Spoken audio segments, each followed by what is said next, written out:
Welcome to SP classes. आज हम macro economics का चैप्टर बैलेंस ऑफ पेमेंट पढ़ रहे हैं और ये 2021 के सिलेबस के हिसाब से पढ़ेंगे। और इसमें जो है बैलेंस ऑफ पेमेंट जो है लास्ट चैप्टर है जो टर्म 1 में आएगा। आप सभी को पता होगा कि भाई जो 2021 से 2022 का जो एग्ज़ाम होना है इस सेशन का, उसमें दो सेक्शन में बांट दिया गया है, टर्म 1 और टर्म 2।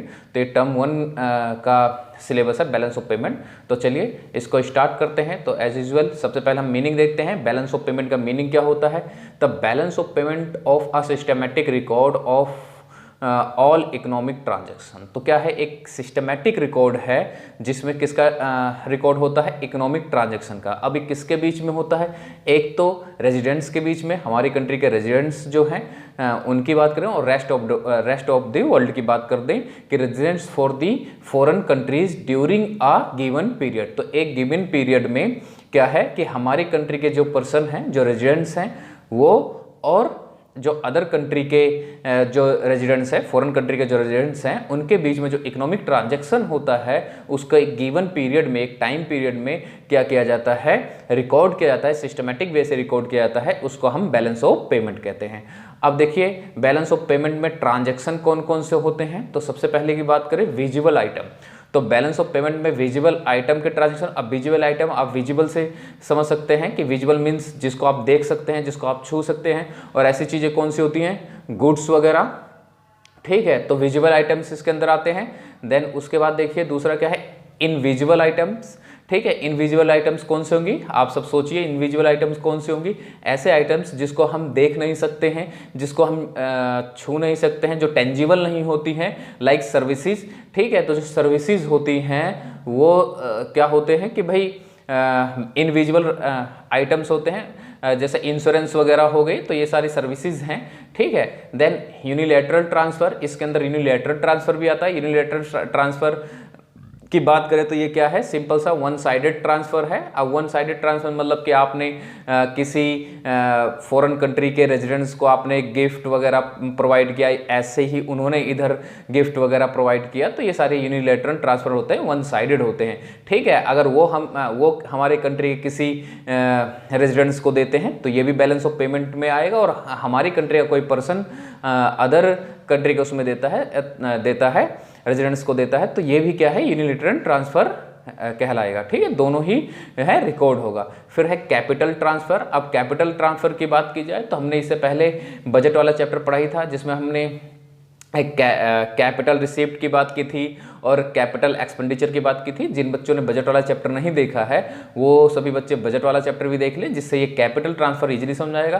तो इसमें क्या क्या आता है कि भाई जो कैपिटल रिसीप्ट है और कैपिटल एक्सपेंडिचर है, ये दोनों चीज़ें जो हैं कैपिटल ट्रांसफ़र के अंदर आती हैं। तो ये ट्रांजैक्शन जो हैं, बैलेंस ऑफ पेमेंट का जो ट्रांजैक्शन है, जो इसके अंदर ये सारे ट्रांजैक्शन बैलेंस ऑफ पेमेंट के अंदर होते हैं।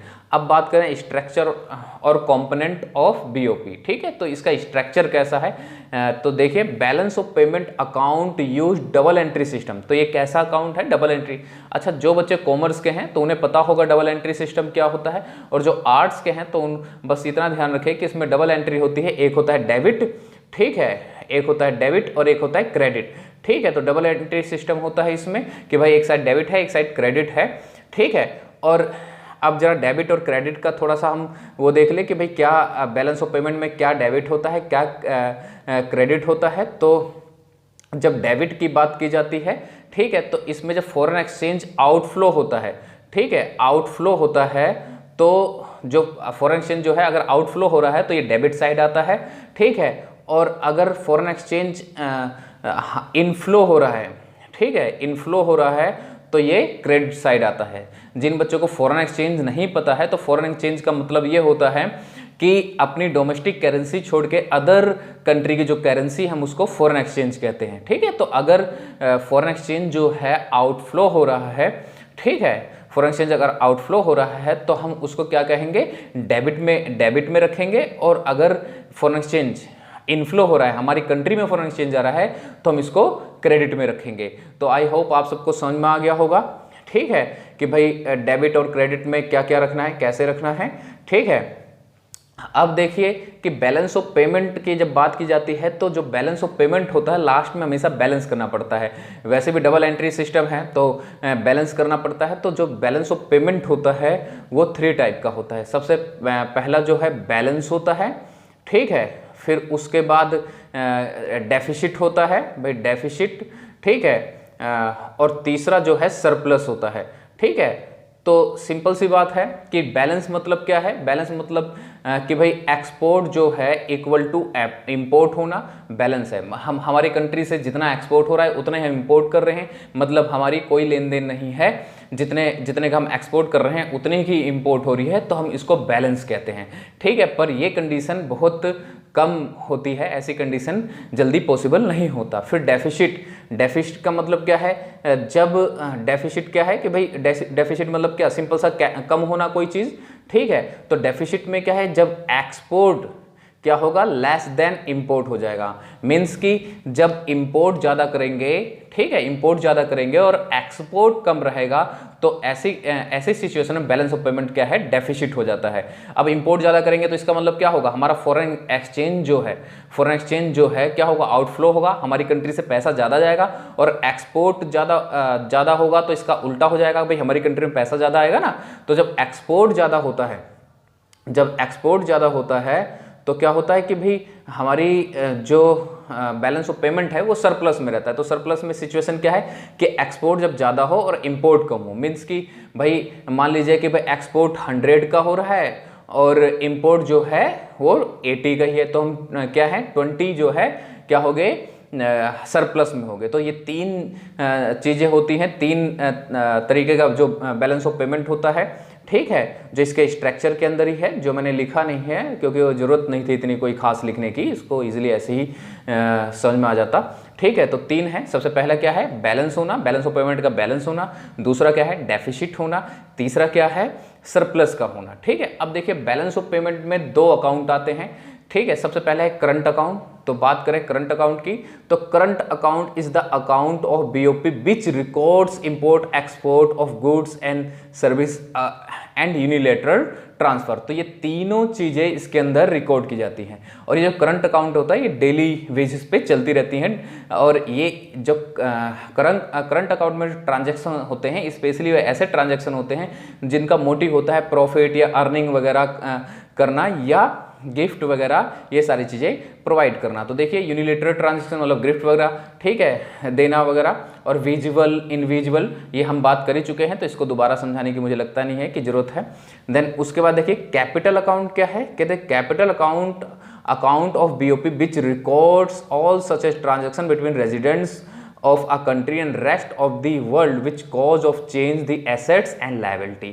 ठीक है, तो ऐसा ट्रांजैक्शन जिसमें हमारी लायबिलिटी या तो कम होती है या ज़्यादा होती है, या एसेट्स हमारे कम ज़्यादा होते हैं, तो ऐसे ट्रांजैक्शन जो होते हैं हमारे कैपिटल अकाउंट में आते हैं। अब ये कैसे हैं, देखिए सबसे पहले इन्वेस्टमेंट दे रखा है, ठीक है, और इन्वेस्टमेंट में देखिए एफडीआई एंड पोर्टफोलियो। तो सबसे पहले हम एफडीआई और पोर्टफोलियो की बात कर लेते हैं, ठीक है। तो देखिए एफडीआई क्या है, फॉरेन डायरेक्ट इन्वेस्टमेंट। एफडीआई क्या है, फॉरेन डायरेक्ट इन्वेस्टमेंट। इस इन्वेस्टमेंट में क्या होता है कि भाई कोई अदर कंट्री डायरेक्टली यहाँ पर हमारी कंट्री में एक तरह से फर्म इस्टेब्लिश कर सकती है, अपनी फर्म खोल सकती है, तो हम उसको एफडीआई कहते हैं, फॉरेन डायरेक्ट इन्वेस्टमेंट, मतलब डायरेक्टली वो यहाँ पर इन्वेस्ट कर सकती है। और पोर्टफोलियो इन्वेस्टमेंट क्या होता है, पोर्टफोलियो इन्वेस्टमेंट में कोई अदर कंट्री हमारी कंट्री में डायरेक्टली इन्वेस्टमेंट नहीं कर सकती है, वो उसके शेयर्स वगैरह परचेज कर सकती है। फॉर एग्जांपल मान लीजिए यहाँ पर यूएसए है, ठीक है, और ये इंडिया है। अब इंडिया का कोई पर्सन है, कोई भी व्यक्ति है, कोई ट्रेडर, कोई बिजनेसमैन, वो क्या करता है कि यहाँ की किसी कंपनी के शेयर्स वगैरह परचेज कर लेता है, या लोन दे देता है, या बॉन्ड्स ले लेता है। तो ऐसे जो इन्वेस्टमेंट हैं वो क्या है, पोर्टफोलियो इन्वेस्टमेंट है। और इंडिया का ही बिजनेसमैन अगर यहाँ पर डायरेक्ट यूएसए में डायरेक्ट अपनी क्या करेगा, कंपनी स्टेब्लिश कर देगा, तो वो डायरेक्ट फॉरेन डायरेक्ट इन्वेस्टमेंट है। तो आप सबको समझ में आ गया होगा भाई पोर्टफोलियो इन्वेस्टमेंट क्या है और फॉरेन डायरेक्ट इन्वेस्टमेंट क्या है। ये इंपॉर्टेंट एक टॉपिक है जिसमें से 1 मार्क्स के क्वेश्चन बन सकते हैं, तो आप सब इसको थोड़ा ध्यान से देखना। उसके बाद दूसरा कॉम्पोनेंट जो है वो है लोन, ठीक है। तो बोरोइंग करना क्या नाम है, एक कैपिटल अकाउंट का जो है कंपोनेंट है, क्योंकि बोरो करने से क्या होता है, हमारी लायबिलिटी क्रिएट होती है। और कैपिटल अकाउंट में क्या था हमारा कि भाई या तो लायबिलिटी वगैरह कम होगी, लायबिलिटी क्रिएट करेगी या कम होगी, या एसेट्स वगैरह कम ज़्यादा होते हैं। तो लोन क्या है, एक कैपिटल अकाउंट का कंपोनेंट है। ठीक है, तो आई होप आप सबको अभी तक समझ में आ गया होगा। अगर कोई भी ऐसा टॉपिक है जो नहीं समझ में आया है तो आप सब क्या नाम है, कमेंट्स बॉक्स में कमेंट्स कर सकते हैं। चलिए आगे देखते हैं क्या है। देखिए, autonomous and accommodating items of BOP. अब ऑटोनोमस क्या है, इसमें कई बार डिफरेंसेस आ जाते हैं, और क्योंकि इस बार ये 1 मार्क्स के आ रहे हैं तो डिफरेंसेस डायरेक्टली तो नहीं आएंगे, पर छोटे मोटे इसमें से क्वेश्चन बन जाएंगे। तो देखिए ऑटोनोमस क्या है, autonomous item in the balance refer to those international economic transaction which occur due to some economic consideration such as the profit maximization, earning of interest income. तो ऑटोनोमस ट्रांजैक्शन वो सारे transaction होते हैं जिनका main motive क्या होता है कि भाई प्रॉफिट वगैरह लेना या इंटरेस्ट वगैरह अर्निंग करना। ठीक है, तो इसको हम ऑटोनोमस ट्रांजैक्शन कहते हैं। फिर देखिए, दीज ट्रांजैक्शन आर इंडिपेंडेंट। ये ट्रांजैक्शन इंडिपेंडेंट होते हैं, नॉर्मली किए जाते हैं। हम नॉर्मली जब अदर कंट्री से लेन देन करते हैं तो क्या होता है, वो ऑटोनोमस ट्रांजैक्शन में आता है। फिर देखिए, autonomous transaction take place both on current account और क्या है, current account and capital account. तो दोनों ही अकाउंट में ऑटोनोमस ट्रांजैक्शन जो हैं रिकॉर्ड किए जाते हैं। ठीक है भाई, करंट अकाउंट में तो भाई नॉर्मली हम ट्रांजैक्शन करते हैं डे टू डे। ठीक है, तो ट्रांजैक्शन होते रहते हैं, लेकिन कैपिटल अकाउंट में अगर लॉन्ग टर्म के लिए लोन वगैरह ले लिया जाता है तो वो भी ऑटोनोमस ट्रांजैक्शन में जो है वो इंक्लूड होता है। ठीक है, तो इस तरह से ये दोनों ही, तो ये एक तरह से ध्यान रखना 1 मार्क्स का क्वेश्चन बन जाता है कि भाई ऑटोनोमस ट्रांजैक्शन जो है कौन से अकाउंट में आता है। तो दोनों ही अकाउंट में आता है, करंट अकाउंट में और कैपिटल अकाउंट, दोनों अकाउंट में ऑटोनोमस ट्रांजैक्शन आता है। फिर देखिए, अकोमोडेटिंग आइटम्स क्या है। Accommodating item in the BOP refer to those transaction which take place to maintain the balance in the BOP account. ठीक है, तो क्या कहता है, बैलेंस ऑफ पेमेंट को बैलेंस करने के लिए जो ट्रांजैक्शन वगैरह किए जाते हैं उसको हम अकोमोडेटिंग आइटम्स कहते हैं। ठीक है, लाइक एसेट्स वगैरह परचेज करना, सेल करना या बोरो कर लेना।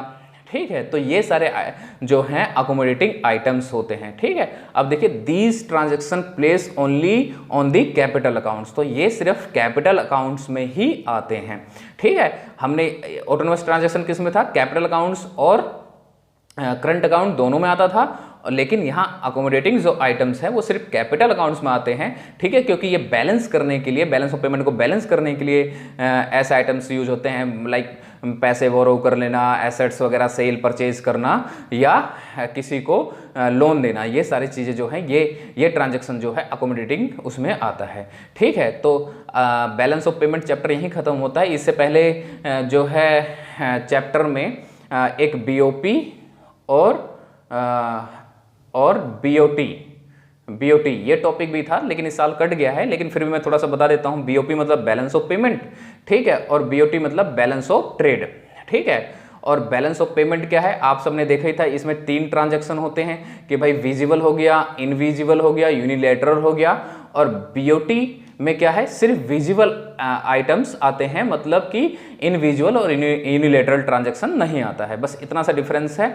ठीक है, तो आप सब मुझे लगता है आप सबको ये चैप्टर समझ में आ गया होगा। अगर कोई भी टॉपिक ऐसा है जो आप सब समझना चाहते हैं, या कोई ऐसा टॉपिक जो रह गया हो इस चैप्टर का या किसी और चैप्टर का, तो आप सब कमेंट बॉक्स में कमेंट्स कर दीजिएगा। मैं उसके लिए सेपरेट टॉपिक बना दूंगा, या कोई टॉपिक ऐसा भी है जो ना समझ में आया हो उसके लिए सेपरेट वीडियो की अगर रिक्वेस्ट होगी तो मैं उसके लिए सेपरेट वीडियो भी बना दूंगा चैप्टर से अलग। चलिए, आज के लिए इतना बहुत है। Thank you.